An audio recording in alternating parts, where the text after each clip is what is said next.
Jieun. Good morning. Good morning.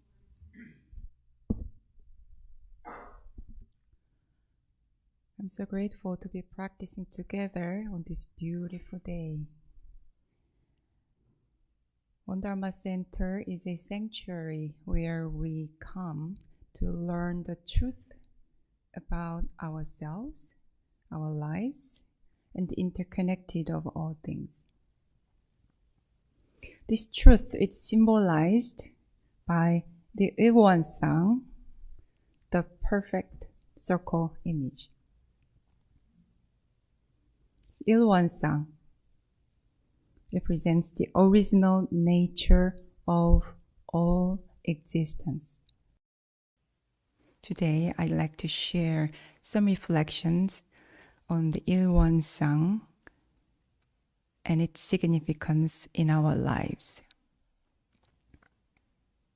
Let me begin with the story of a remarkable man who has inspired many.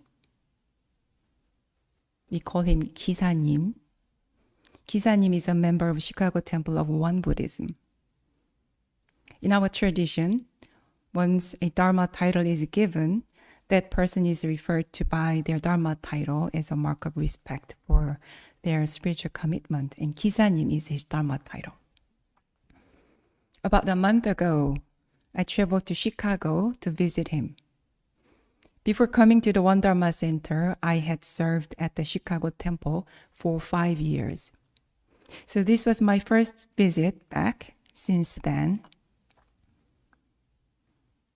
기사님 was 82 years old, and I had heard that his health had declined rapidly. For over 2 weeks, he hadn't been able to swallow or drink anything.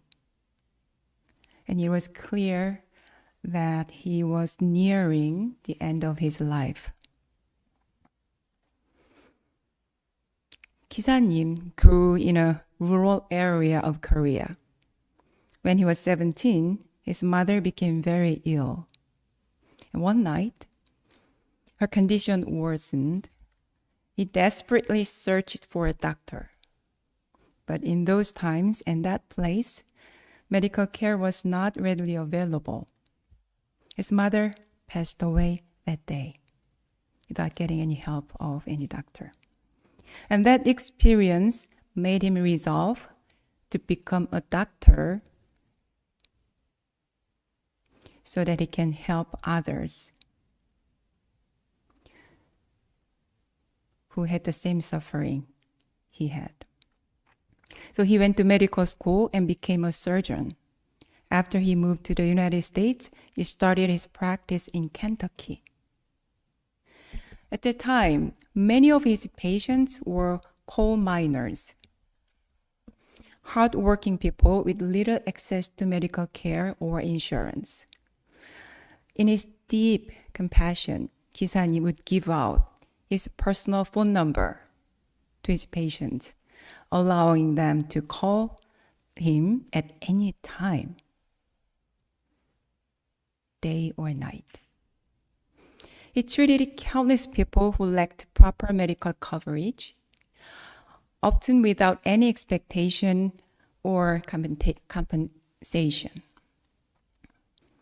Yet one morning, around 4 a.m., the phone rang, and for the first time in his career, 기사님 found himself unwilling to answer it. And at that moment, he realized that it was time to move on. After many years of dedication in Kentucky, and he moved to Chicago, where he continued his practice and volunteer work. In Chicago, he volunteered at a community center, providing free medical care to Asian immigrants, many of whom had no insurance, medical insurance. I myself was one of those beneficiaries. I didn't have any medical insurance at the time.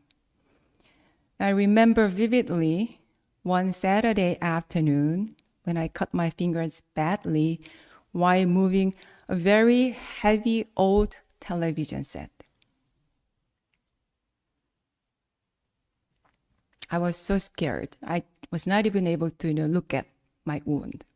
So I called 기사님, and he drove to the community center immediately. It was very close to the temple, Chicago temple. And he performed the necessary stitches. It was about 2 inches here, 2 inches of cutting. In less than 1 hour, I had received care that might have otherwise taken days or cost me greatly without insurance. This was just one small example of his endless compassion.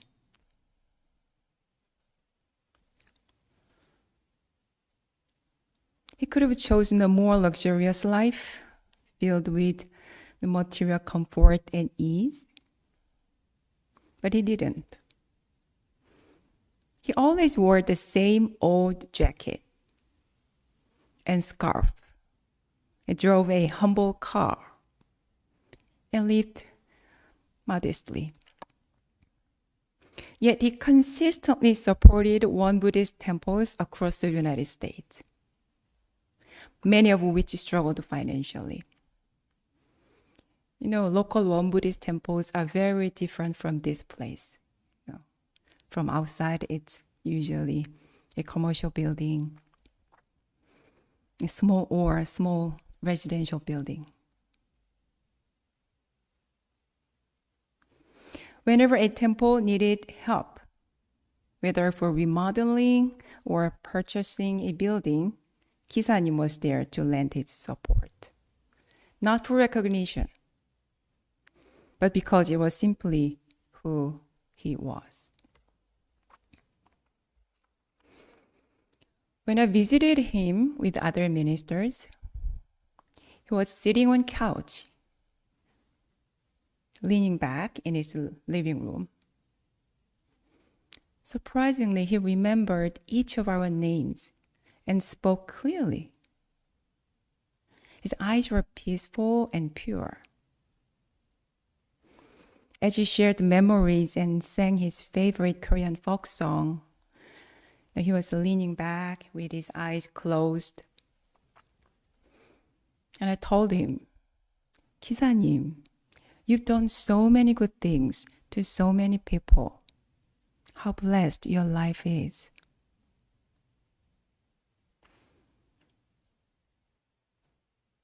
I remember that I wanted that he remember the good things that he did, at the last moment of his life. And with great clarity, he responded, with his eyes open. If you think I did it, it's no good. And he closed his eyes again.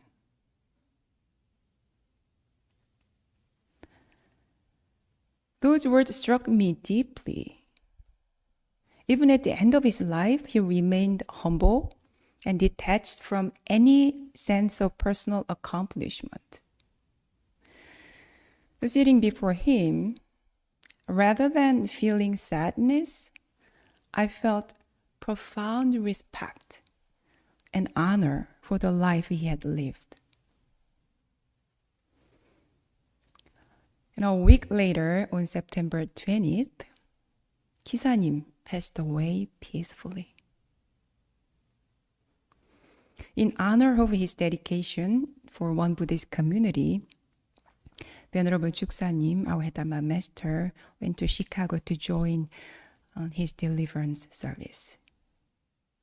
According to Won Buddhist tradition, the entire Won Buddhist community in the United States, the Korean Won Buddhist community, will join in weekly online deliverance service for 7 weeks to honor him. So witnessing 기사님's final moments made me reflect deeply on my own life It made me ask, what is the purpose of my life? How do I want to feel about myself at the end of my life? How about you? How do you want to feel about yourself at the end of your life? Sotaesan, the founding master of Won Buddhism, said, no matter how much wealth or material possessions a person gathers throughout his life, they cannot take any of it with them when they die. How can you call something that cannot accompany us eternal or truly ours?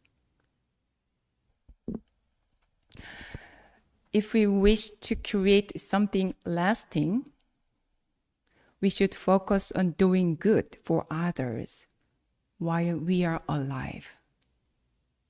But we must do this selflessly without seeking recognition, so that the good we do become pure and free from worldly attachment. Our true eternal possession is the vow to the right Dharma, the right path, and the strength of our mind in cultivating it. Let me repeat the last sentence. Our true eternal possession is the vow to the right Dharma and the strength of our mind in cultivating it. This teaching speaks to the impermanence of material success and the lasting nature of the spiritual merit we cultivate through selfless acts. Our true eternal possession lies not in wealth or status, but in our dedication to the right path, the vow we take to live according to the Dharma, and the strength of mind we develop for that.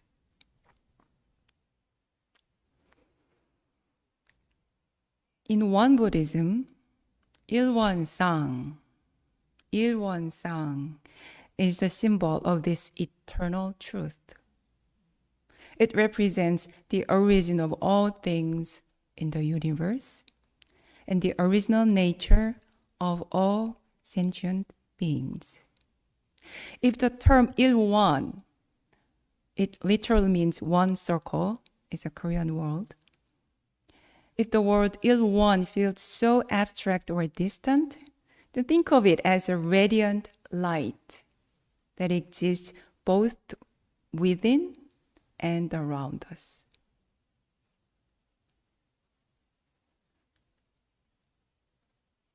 Ilwon is not a distant place you can reach after death. It's not a paradise that you can only go after you die. It is accessible to us here and now. And there are two gateways through which we can get to the realm of Ilwon. The gateway of faith and the gateway of practice. Today, I'd like to focus more on the gateway of faith part because we often discuss the practice aspect here. The gateway of faith begins with the belief that Ilwon is the origin of the universe, that there is a life beyond the random working of the world. Master Sotaesan said that the essence of Ilwon is manifested through the fourfold grace. Fourfold grace. The grace of heaven and earth, the grace of parents, the grace of fellow beings, and the grace of Lord. I'm not going to explain the details of each grace today. I want to say, through these relationships, the original source of the universe becomes tangible and visible. And Sotaesan explained, Due to the air in the sky, we are able to live by inhaling and exhaling. Due to the support of the ground, we are able to live by having our bodies depend on it. Thanks to our parents, we receive this body. Thanks to our fellow beings, we exchange all kinds of material goods, benefiting ourselves and benefiting others. And he continues to explain, if we wish to understand the grace we have received from them, we first must consider whether we could sustain our existence without these forces. Even the most ignorant person would acknowledge that we cannot live without the air, the sun and moon, our parents, or our fellow beings. If there is a relationship in which we cannot live without the other, what greater grace could there be?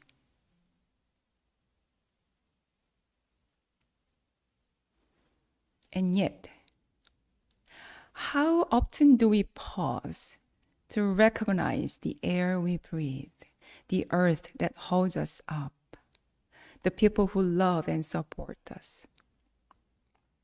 We are too busy in our thoughts, too distracted by our lives, to realize that our original nature is one of grace, one of interconnectedness with all things. We don't need intellectual understanding that much to feel that fourfold grace.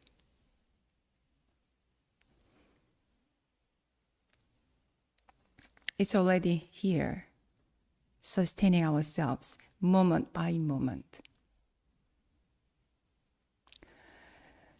But what about those moments when life doesn't seem to reflect grace? I know you already have this question in your mind.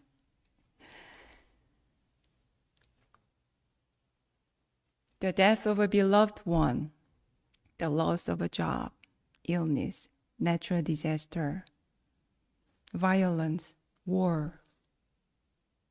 These events can shake our faith and leave us questioning why terrible things happen to me. If the universe is grounded in grace, why is there so much suffering? I can't give you a definitive answer, but I'd like to share my own experience. In my 20s and 30s, I was in a very vulnerable state. I had encountered people who treated me unfairly, causing me to suffer emotionally and mentally. For years, I felt trapped in an unhealthy relationship, feeling helpless and depressed. I asked myself, is this my bad karma? Did I do something to deserve this suffering? And during that difficult time, my teacher in Won Buddhism told me that there was nobody who could make me a victim except myself. At the time, I didn't fully understand what that means. It wasn't until I shifted my focus from what had happened to me in the past and what I had lost as a result to what I had to learn through those experiences. If the fourfold grace gave me this suffering, there must be something I needed to learn through this suffering. Those events were painful, but they also brought me to where I am today, stronger and empathetic, and able to teach the Dharma to others. My suffering became a turning point, a source of strength I felt gratitude and the love of the fourfold grace that helped me grow through this experience of my spiritual journey. And it took me 20 years for me to be able to say this. Gratitude is a powerful force that transforms suffering into growth. When you recognize even the pain in our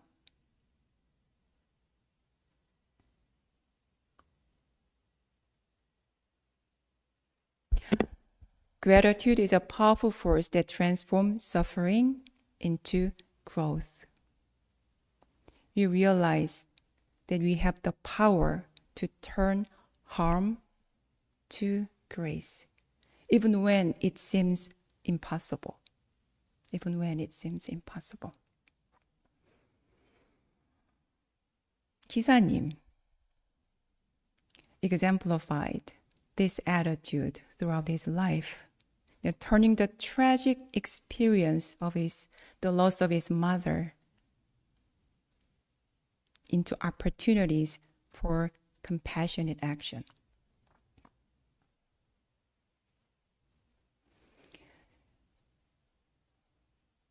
So this is the gateway of faith that we all want to enter. The other path is the gateway of practice. So through both gateways, we can enter the realm of Ilwan. So even if you are inspired by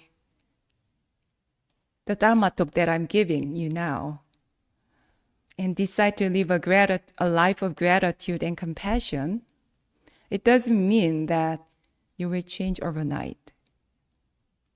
Negative emotions such as anger, fear, and self-doubt may still arise, and you may repeat the same toxic habits. This is why we need the gateway of practice. We need to cultivate the power of mind through practice. Mr. Sote-san said that the fourfold grace is the essential way of human life, like the medical arts by which a physician cures a patient.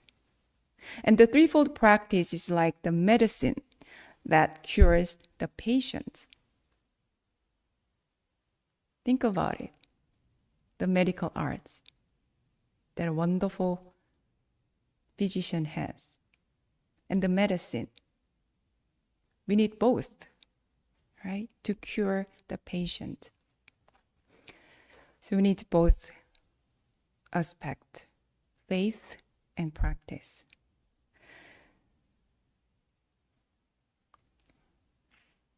So if we want to lead a life of gratitude and compassion, we need to cultivate the power of mind so that it is manifested as grace through our body, 6 sense organs, eye, ear, nose, tongue, body, and mind. And to cultivate the power of mind, how we identify ourselves is very important. Mr. Sote-san and many other enlightened masters teach that we are born with the radiant original nature. Our mind is originally free from disturbance, delusion, and wrongdoing. And this is the place where we can always return. It is our true home.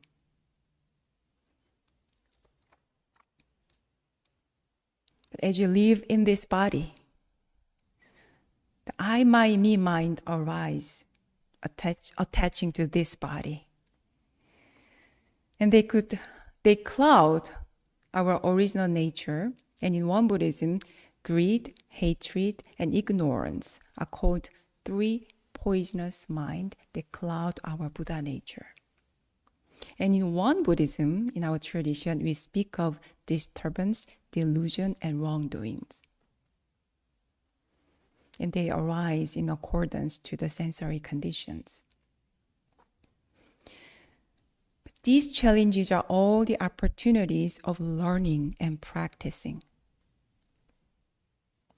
So each time we notice these negative minds arise, we need to pause and let them go, and let them go.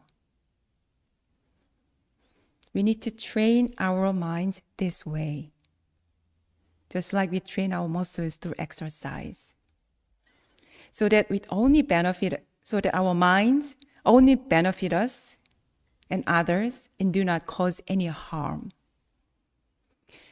Today is the last day of our 5-day retreat. And in our original version of one Buddhist scripture, there is no word for retreat. Did you know that? There is no word for retreat. Instead, the word training is used. Training. So we are here to train our mind. So thanks to 기사님, I've been thinking deeply about the essential purpose of our life. And I wanted to share a few thoughts about it today. So let me ask you again. At the end of your life, how would you want to feel about yourself?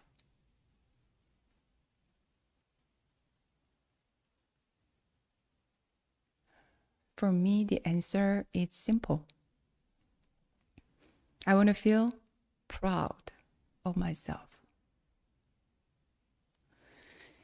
To know that I lived in service of others and lived true to my values. And I ask myself again, then am I living that way today? So this is the question that anchors me. Am I living the way I want it? I hope we all can find radiance, light of Jieun within ourselves and in all things in the universe, allowing it manifest through our thoughts, speech, and actions of love and compassion. May 기사님 rest in peace. May the light of Jieun shine on his life eternally. Thank you for listening.